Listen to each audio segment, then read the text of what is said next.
Hello guys, start करते हैं बेटा न्यू लेक्चर नंबर 11 है, 6th में। ठीक है। और ये जो डायग्राम मैंने बनाया हुआ है ये कॉन्टेक्ट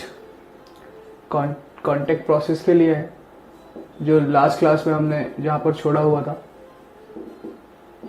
H2SO4 बनाने के लिए कॉन्टेक्ट प्रोसेस यूज़ करते हैं। देखो मैं फिर से रिवाइज करता हूँ। हमने क्या लिया, मान लीजिए सल्फर लिया, सल्फर को बर्न किया तो SO2 गैस बनेगी। SO2 गैस के साथ साथ कुछ और इम्प्योरिटीज आती है, SiO2 की, सिलिका की और आर्सेनिक ऑक्साइड की। क्लियर है। इसके बाद सबसे पहले हम इसको फ्लो करते हैं बेटा वाटर के स्प्रे के साथ, ताकि जो डस्ट है, पार्टिकल्स हैं, वो हैवी होकर नीचे चले जाएं, SiO2 की इम्प्योरिटी हट जाए, SO2 plus O2 plus AS2O3 की इम्प्योरिटी रह जाती है। फिर हम इसको कहाँ से ले जाते हैं बेटा, कॉन्सेंट्रेट H2SO4 का स्प्रे करते हैं तो वहाँ से जो हाइड्रेटेड वाटर है वो हट जाएगा, वाटर हट जाएगा, ड्राई फॉर्म बचेंगे, ड्राई गैस बचेगी। फिर हम आर्सेनिक प्यूरीफायर से निकालते हैं तो H2O3 भी हट जाएगा। और फिर हम इसको कैटालिटिक चैम्बर से ले जाते हैं, V2O5 के साथ रिएक्ट कराते हैं। तो V2O5 के साथ रिएक्शन के बाद SO3 गैस बनती है, जिसको हम कॉन्सेंट्रेट H2SO4 पर एब्जॉर्ब करा के ओलियम बना देते हैं। वही डायग्राम है, मैंने रफली ड्रॉ किया है डायग्राम बेटा। आप क्या करेंगे, NCERT से इसको ड्रॉ कर लेंगे। देखो सबसे पहले हम कोई सल्फाइड ओर को रोस्ट करेंगे, या फिर डायरेक्ट सल्फर लिया मान लो हमने, ठीक है, और सल्फर को एयर की प्रेजेंस में बर्न किया, सल्फर बर्नर्स में। तो क्या बनेगा यहाँ पर SO2 गैस आएगी बेटा, प्लस O2 भी रहेगी और इम्प्योरिटीज भी रहेंगी। तो सबसे पहले जो डस्ट पार्टिकल्स हैं उनको हम प्रेसिपिटेट कर लेंगे, डस्ट प्रेसिपिटेटर से, प्रेसिपिटेटर होगा यहाँ पर। फिर आगे ये गैसेस है ना, वाटर स्प्रे करेंगे तो वॉशिंग एंड कूलिंग टॉवर, हम ठंडा कर रहे हैं गैस को और वॉश कर रहे हैं, तो जिससे SiO2 की इम्प्योरिटी यहीं पर रुक जाती है। तो अब यहाँ पर हमें क्या मिला बेटा, SO2 प्लस O2 प्लस मैंने आपको बताया था यहाँ पर SiO2 की भी इम्प्योरिटी, सॉरी AS2O3 की भी इम्प्योरिटी आगे बढ़ जाएगी, आर्सेनिक ऑक्साइड। फिर आगे वाले चैम्बर में जिसमें कॉन्सेंट्रेटेड H2SO4 का हम स्प्रे करते हैं, जिससे कि जो ये हाइड्रेटेड फॉर्म था वो डिहाइड्रेट हो जाए, तो हमें यहाँ ड्राई SO2 प्लस O2 मिलेगा, प्लस साथ में यहाँ AS2O3 की इम्प्योरिटी भी होगी। ये इम्प्योरिटी है बेटा, इसको हमें हटाना है। तो आगे एक होता है आर्सेनिक प्यूरीफायर, जिसमें फेरिक ऑक्साइड जिलेटिन फॉर्म में, जिलेटिनस जेल के फॉर्म में रहता है, हाइड्रेटेड है, इसलिए Fe2O3.X होगा, या FeOH होल्थराइज बोल सकते हो। आर्सेनिक प्यूरीफायर से हम इसको हटा देंगे। अब प्री हीटर से आए तो प्री हीटर से हम हीट करते हैं बेटा, रिएक्शन के लिए SO2 और O2 को तैयार करते हैं। थोड़ा सा हीट करेंगे यहाँ पर, और कैटालिटिक चैम्बर में V2O5 के साथ हीट करेंगे तो यहाँ पर हमें SO3 गैस मिल जाएगी। SO3 गैस को हम कॉन्सेंट्रेटेड H2SO4 है ना, कॉन्सेंट्रेटेड H2SO4 के साथ मिक्स करके ओलियम बना कन्वर्ट कर लेते हैं। तो डायग्राम है ना, बोर्ड लेवल के लिए जरूरी है, बट हमने जो रिएक्शन सीखी थी वो आपको समझ में आ गई होगी बेटा। लास्ट क्लास जो अपने लास्ट अपने रिएक्शन करी हुई थी, बहुत आसान रिएक्शन है, ठीक है ना, समझ गए। मैं फिर से रिपीट करता हूँ कि सल्फर को बर्न करेंगे हम, सल्फर बर्नर में SO2 गैस, O2 इम्प्योरिटीज होगी, डस्ट को हम हटा देंगे, वाटर स्प्रे करके कूल करेंगे, ठंडा करेंगे और SiO2 को हटाएंगे। फिर कॉन्सेंट्रेटेड का स्प्रे करेंगे ताकि वाटर हट जाए, ड्राई फॉर्म में SO2 O2 मिलेगी। आर्सेनिक प्यूरीफायर से आर्सेनिक ऑक्साइड को हटाएंगे, क्योंकि ये कैटलिस्ट को है ना V2O5 के लिए पॉइजन का काम करता है, ये इसकी एक्टिविटी को कम कर देता है, इसलिए हमें आर्सेनिक ऑक्साइड हटाना है। आर्सेनिक प्यूरीफायर में हम किसका यूज करते हैं, फेरिक ऑक्साइड हाइड्रेटिक का, हाइड्रेटेड होगा। फिर उसके बाद V2O5 कैटलिस्ट यूज करेंगे कि रिएक्शन क्या होती है मैं आपको बढ़ा चुका हूँ, ठीक है। SO3 गैस बनेगी और इसको हम कॉन्सेंट्रेटेड H2SO4 के ऊपर इकट्ठा करेंगे, ठीक है। वाटर के ऊपर इकट्ठा नहीं करते, क्योंकि वाटर कैसा है बेटा, पोलर है, और SO3 कैसा है, नॉन पोलर, तो वो कॉम्बुलेट हो जाएगा। तो हम कॉन्सेंट्रेटेड H2SO4 के ऊपर इकट्ठा करते हैं और उसको ओलियम में कन्वर्ट करते हैं। अब ओलियम में रिक्वायर्ड कॉन्सेंट्रेशन का H2SO4 बनाने के लिए हम वाटर मिला के उसको H2SO4 में कन्वर्ट कर सकते हैं। बात क्लियर हो गई होगी, ठीक है। तो मैं इसको रफ कर रहा हूँ बेटा, डायग्राम आप NCERT से ही ड्रॉ करेंगे, ओके।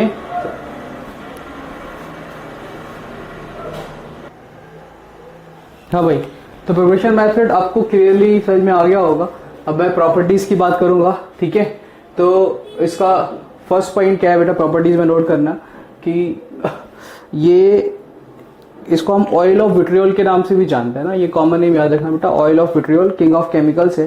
तो H बॉन्डिंग है, तो मैं क्या बोलूंगा कि due to strong H bonding, due to strong H bonding it is है ना डेंस विस्कस लिक्विड, ठीक है। Due to strong H bonding it is dense viscous liquid, और कलरलेस भी है, यहाँ ऐड कर लेना, it is colourless dense viscous liquid, ठीक है।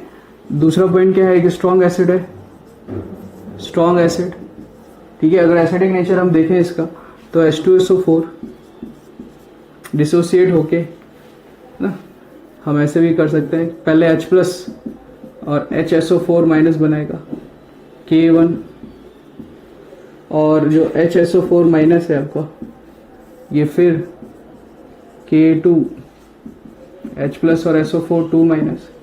अच्छा, कॉमन आयन इफेक्ट लगेगा बेटा यहाँ पर, तो मैं ये बोल सकता हूँ कि जो K1 है it is very very greater than Ka2, है ना। फर्स्ट आयनाइजेशन कांस्टेंट बहुत ज्यादा होगा, स्ट्रॉन्ग एसिड है, एक डिहाइड्रेटिंग एजेंट है,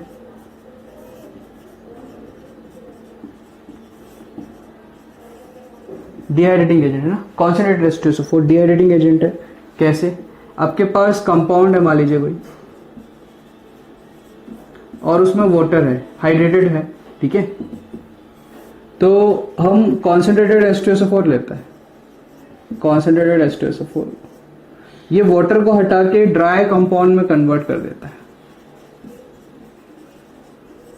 और खुद H2SO4 dot N of H2 बना लेता है, मतलब H बॉन्डिंग के थ्रू वाटर को हटा सकता है, तो इसलिए एक डिहाइड्रेटिंग एजेंट भी है।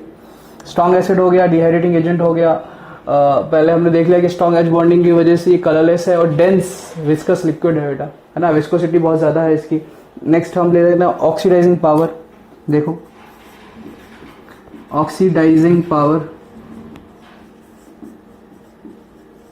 तो हम ये जानते हैं ये एक माइल्ड ऑक्सीडाइजिंग एजेंट है, it is an mild oxidising agent,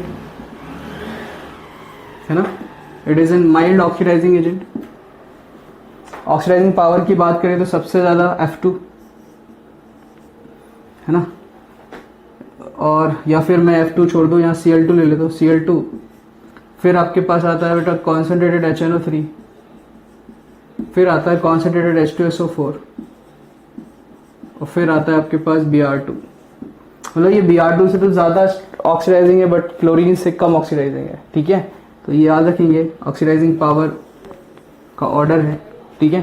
तो पॉइंट समझ में आ गए होंगे बेटा। आगे हम इसकी रिएक्शंस कंटिन्यू करते हैं, आप ये नोट करें, ओके।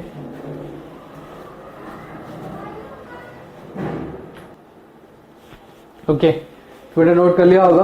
तो आपने क्या क्या सीखा कि हमारे पास H2SO4 है ना, और ये दो कॉन्सेंट्रेशन में हम ले रहे हैं, एक तो कॉन्सेंट्रेटेड ले रहे हैं बेटा, और दूसरा डाइल्यूटेड ले रहे हैं।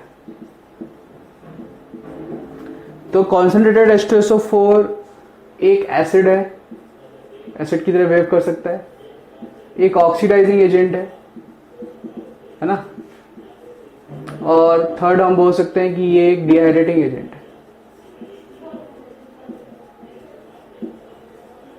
बट जब हम डाइल्यूट H2SO4 लेंगे तो ये केवल और केवल एक एसिड के जैसे ही बिहेव करेगा, एक नॉन ऑक्सीडाइजिंग एसिड होगा, मतलब ये सामने वाले को ऑक्सीडाइज करेगा with the help of H+। ये केवल H+ देने का काम कर रहा है, मतलब इसकी केवल एसिडिक प्रॉपर्टी ही शो होगी। लेकिन कॉन्सेंट्रेटेड H2SO4 एसिड भी है, एक ऑक्सीडाइजिंग एजेंट भी है, ऑक्सीडाइजिंग एसिड भी है, और डिहाइड्रेटिंग एजेंट भी है, ठीक है। तो ये चीज हमें याद रखना है कि कॉन्सेंट्रेटेड H2SO4 ज्यादा प्रॉपर्टी शो करता है ना, डाइल्यूट H2SO4 उतनी प्रॉपर्टी शो नहीं करेगा। इसको हम पहले भी समझ चुके हैं HNO3 में जब मैंने आपको पढ़ाया था। अब मैं आता हूं इसकी एसिड बेस रिएक्शंस पे, एसिड बेस रिएक्शंस, ठीक है। पहली मैं ले रहा हूं बेटा with OH minus, OH minus. मान लीजिए मैंने NaOH के साथ रिएक्ट करा H2SO4 को, तो एसिड बेस रिएक्शन होगी बेटा। तो आप जानते हैं क्या होगा, Na2SO4 बनेगा और वाटर बनेगा, ठीक है। दूसरा मैं ले रहा हूं dilute H2SO4 with anion of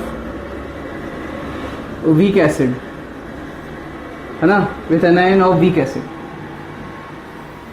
अच्छा एक चीज और, जो वीक एसिड के एनायन होंगे वो क्या होंगे, स्ट्रॉन्ग बेस। स्ट्रॉन्ग बेस होंगे तो डाइल्यूट H+ से आसानी से रिएक्ट कर जाएंगे बेटा, है ना। तो अपन डाइल्यूट H2SO4 की रिएक्शन कराने वाले हैं किसके साथ, एनायन ऑफ वीक एसिड के साथ। जैसे मैंने लिया कार्बोनेट आयन या मैंने लिया बाइकार्बोनेट आयन, ये दोनों वीक एसिड के एनायन है H2CO3 के, और इसको मैंने रिएक्ट कर दिया डाइल्यूट H2SO4 के साथ। डाइल्यूट H2SO4 इनको क्या देने का काम करेगा बेटा, H+। जैसे ही H+ लेंगे ये H2CO3 बनाएगा, H2CO3 बनाएगा, और ये डिसोसिएट होके हमें क्या देता है, H2O plus CO2 gas evolve हो जाएगी। इसी तरह से मैं सेकेंड क्या ले सकता हूं बेटा, SO3 2 माइनस या HSO3 माइनस, ये दोनों डाइल्यूट H2SO4 के साथ क्या बनाएंगे, H2SO3, और हम जानते हैं कि ये भी टूट के H2O प्लस SO2 देगा। डिफ्रेंशिएट कैसे करेंगे, लाइम वाटर टेस्ट दोनों देते हैं, वल्टर वाटर टेस्ट दोनों देते हैं, बट SO2 रेडॉक्स रिएक्शन करता है, CO2 रेडॉक्स रिएक्शन शो नहीं करता। ये K2Cr2O7 को डीकलराइज ग्रीन कर देता है, KMnO4 को डीकलराइज कर देता है, ठीक है। थर्ड पे आते हैं बेटा, सल्फाइड है, लिया मैंने डाइल्यूट H2SO4, डाइल्यूट H2SO4 क्या बनेगा, H2S, ठीक है। और भी रिएक्शन हम लिख सकते हैं, बस हमें यहाँ पर क्या डिसाइड करते जाना है बेटा कि हमारे अपने पास, है ना, अपने पास जो वीक एसिड का एनायन है वो क्या क्या है। थर्ड में ले रहा हूँ, थर्ड सॉरी हो गया सल्फाइड। फोर्थ देखिए, फोर्थ मैंने लिया CH3COO माइनस प्लस H+ हम देंगे। अब मैं पूरा नहीं लिख रहा हूँ, डाइल्यूट H2SO4 है, H+ होगा तो हमें CH3COOH मिलेगा, vinegar like smell, acetic acid की विनेगर स्मेल। फिफ्थ मैंने लिया NO2 माइनस, इसको हम डाइल्यूट H+ देंगे तो ये HNO2 बनाएगा। HNO2 हम जानते हैं डिसोसिएट होके HNO3 प्लस NO देता है, NO फर्दर NO2 बना सकता है। सिक्स में ले रहा हूं H2O3 2 माइनस थायोसल्फेट, इसको हम H+ देंगे तो ये सल्फर प्लस SO2 में टूट जाता है, प्लस वाटर बनेगा बेटा, है ना। डिसप्रपोर्शनेशन रिएक्शन है, ये +2 ऑक्सीडेशन स्टेट से 0 ऑक्सीडेशन स्टेट और +4 ऑक्सीडेशन स्टेट में आ जाएगा, ठीक है। तो ये सारी रिएक्शन जो थी अपनी वो किसकी हो गई बेटा, है ना, ये सारी रिएक्शंस हो गई अपनी, हाँ ऑलमोस्ट सभी का कंप्लीट कर दिया अपन ने with dilute H2SO4 with anion of weak acid. बात क्लियर हो गई होगी। एनायन ऑफ वीक एसिड से मतलब स्ट्रॉन्ग बेस। वीक एसिड जैसे H2S एक वीक एसिड है, उसका एनायन सल्फाइड होगा। सल्फाइड H2SO3 एक वीक एसिड है तो उसका एनायन सल्फाइड होगा। H2CO3 एक वीक एसिड है, उसका एनायन CO3 2 माइनस होगा, ठीक है। तो अब ये क्वेश्चन आपको कैसे मिलेगा, तो यहाँ पर कोई भी कैटायन हो सकता है बेटा, Na2CO3 पूछ सकते हैं, Na2SO3 पूछ सकते हैं, Na2S पूछ सकते हैं, है ना। मैंने बोला कि CH3CO Na है, उसमें मैंने डाइल्यूट H2SO4 डाला, क्या होगा, CH3COH बनेगा प्लस Na2SO4 बनेगा। मैंने NaNO2 H+ डाला तो क्या होगा, मैंने Na2H2O3, ये हम रिएक्शन पढ़ चुके हैं बेटा थायोसल्फेट में, है ना, याद आ रही होगी आपको रिएक्शन। तो रिएक्शन बहुत आसान है इनऑर्गेनिक की, आपको टेंशन नहीं लेना है, ओके। चलिए तो ये नोट करें, फिर हम कंटिन्यू करते हैं।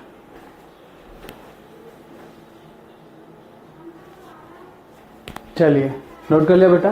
तो देखें, कॉन्सेंट्रेटेड H2SO4 के साथ हमें एनायन ऑफ वीक एसिड की रिएक्शन करानी है, मतलब वही एनाइंस में ले रहा हूं फिर से, है ना। पहला मैंने लिया कार्बोनेट, रिएक्शन कराई कॉन्सेंट्रेटेड H2SO4 के साथ, तो इसमें तो आप डाइल्यूट लें या कॉन्सेंट्रेटेड लें, CO2 गैस रिलीज होगी। सेकेंड मैंने लिया सल्फाइड, कॉन्सेंट्रेटेड H2SO4 है, क्या होगा बेटा, SO2 गैस रिलीज होगी, क्योंकि ये +6 से ये भी SO2 में कन्वर्ट होता है और इसको भी SO2 में कन्वर्ट करेगा। थर्ड, है ना, थर्ड अपने पास क्या था बेटा, सल्फाइड, कॉन्सेंट्रेटेड H2SO4। अब देखिए ये +6 में, ये इसमें, तो इन बिटवीन ये कहाँ आ गए, दोनों SO2 में, मतलब इसने सल्फर को SO2 तक ऑक्सीडाइज किया, हायर ऑक्सीडेशन स्टेट, ये एक ऑक्सीडाइजिंग एजेंट भी है। कॉन्सेंट्रेटेड H2SO4 एक ऑक्सीडाइजिंग एसिड है, तो SO2 बनेगा। फिर मैंने लिया CH3COO माइनस और कॉन्सेंट्रेटेड H2SO4। बेटा सबसे पहले तो देखो यहाँ बना दो आप CH3COOH, है ना, CH3COH। अब होगा क्या कि ये एक डिहाइड्रेटिंग एजेंट भी होता है, तो जो बना हुआ एसिटिक एसिड है इससे ये वाटर हटा देगा, मतलब माइनस ऑफ H2O, और यहां केवल 2C बचेंगे, मतलब ये चैट कर देगा बेटा, केवल कार्बन ब्लैक बचेगा क्योंकि एक डिहाइड्रेटिंग एजेंट है। फिफ्थ पे आते हैं। फिफ्थ हमारा क्या था बेटा, थायोसल्फेट। ये इसको हम ट्रीट कर रहे हैं कॉन्सेंट्रेटेड H2SO4 के साथ, तो यहां पर भी SO2 गैस रिलीज होगी। एंड सिक्स्थ अपने पास क्या है, NO2 minus concentrated HNO3, concentrated sorry H2SO4। कौन सी गैस रिलीज होगी बेटा, NO2 गैस रिलीज होगी। ठीक है, तो ये सारी रिएक्शंस हो गई आपकी उन्हीं वीक एसिड्स की, उन्हीं वीक एसिड्स के एनाइंस की जो किसके साथ हैं, कॉन्सेंट्रेटेड H2SO4 के साथ, जिसकी इससे पहले अभी हमने डाइल्यूट के साथ रिएक्शन की, तो थोड़ा सा डिफरेंस आएगा। ठीक है, बात समझ में आ गई होगी क्योंकि कॉन्सेंट्रेट के कई सारे फॉर्म होते हैं बेटा। ओके, क्लियर हो गई होगी बात, तो इसको नोट करें, फिर हम अगली रिएक्शंस पे आते हैं।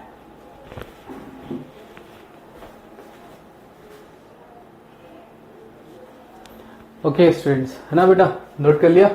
अब हम जो रिएक्शंस पढ़ने वाले हैं, ध्यान देना, वो हम रिएक्शन करने वाले हैं डाइल्यूट और कॉन्सेंट्रेटेड H2SO4 की विथ स्ट्रॉन्ग एसिड एनाइन, यानी कि वीक फेस। जैसे मान लो कि आपके पास HCl है, HCl एक स्ट्रॉन्ग एसिड है, स्ट्रॉन्ग एसिड का एनाइन कौन होगा बेटा, Cl माइनस, लिखा हुआ है मैंने Cl माइनस, है ना। तो यार ये वाटर की प्रेजेंस में ये तो खुद वाटर को H प्लस देते हैं और H3O प्लस और Cl माइनस बनाते हैं। तो मुझे एक बात बताओ कि वाटर की प्रेजेंस में स्ट्रॉन्ग एसिड जो कि एक वीक बेस है, क्या एक डाइल्यूट H2SO4 से या वीक एसिड से H प्लस ले सकता है? नहीं। इसका मतलब अगर मैं इन सभी को डाइल्यूट H2SO4 के साथ रिएक्ट करूंगा तो आप बोलोगे नो रिएक्शन। बस समझ में आ गई होगी।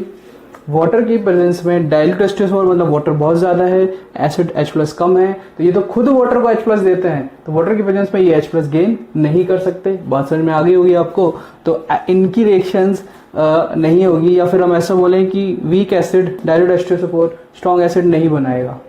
ठीक है, लेकिन अगर मैं ये रिएक्शन करूं F minus Cl minus Br minus I minus NO3 और सल्फेट, किसके साथ बेटा, कॉन्सेंट्रेटेड H2SO4 के साथ। ठीक है, सभी में कॉन्सेंट्रेटेड लिख देता हूं मैं, concentrated H2SO4, concentrated H2SO4, concentrated H2SO4, concentrated H2SO4। तो अब आप समझ गए होंगे बेटा कि कॉन्सेंट्रेटेड H2SO4 से जब पानी कम है तो ये आसानी से H प्लस लेंगे, तो ये क्या बना लेगा बेटा, HF बना लेगा, वेपर्स, है ना। ये HCl बनाएगा। अच्छा, ये ऑक्सीडाइजिंग भी था, लेकिन इसकी पावर F2 और Cl2 से दोनों से कम थी, तो मतलब ये Cl2 में कन्वर्ट नहीं कर सकता, लेकिन यहां पर ये HBr बनाएगा, साथ साथ Br2 भी बना देगा, क्योंकि इसकी ऑक्सीडाइजिंग पावर Br2 से ज्यादा थी। यहां पर HI बनाएगा। ओहो हो, एक गड़बड़ हो गई बेटा, है ना। इसको मैं रफ कर देता हूं, कोई बात नहीं, हम करेक्ट कर लेते हैं। यहां पर कॉन्सेंट्रेटेड H2SO4 है और यहां पर कॉन्सेंट्रेटेड H2SO4 है। ठीक है, कॉन्सेंट्रेटेड H2SO4। तो आप समझ गए होंगे अब मैं क्या लिखने वाला हूं, है ना, HI प्लस I2। इसके साथ क्या बनेगा बेटा, HNO3। इसके साथ अच्छा हाँ, अब सल्फेट और H2SO4 की रिएक्शन, तो ये एक अलग पाथ पे रिएक्शन चली जाती है और यहाँ वाई सल्फाइट बनता है HSO4 माइनस एक्वस, है ना। जैसे याद करो, हमने कार्बोनेट बनाया और उसमें और ज्यादा अमाउंट में CO2 फ्लो करी तो बाइकार्बोनेट बन जाता है। सेम वही है कि सल्फेट है और हमने H2SO4 और लिया तो रिएक्शन अलग पाथ से जाएगी और बाइसल्फेट बनेगा बेटा, है ना। क्लियर है। तो ये सारी रिएक्शंस कंप्लीट होती हैं। अभी और भी रिएक्शंस हैं लेकिन इनको हम नेक्स्ट क्लास में कर पाएंगे बेटा। ठीक है, तो यहाँ तक आप नोट करें और रिवाइज करें, इसके आगे अपन नेक्स्ट क्लास में स्टडी करते हैं। Okay, thank you.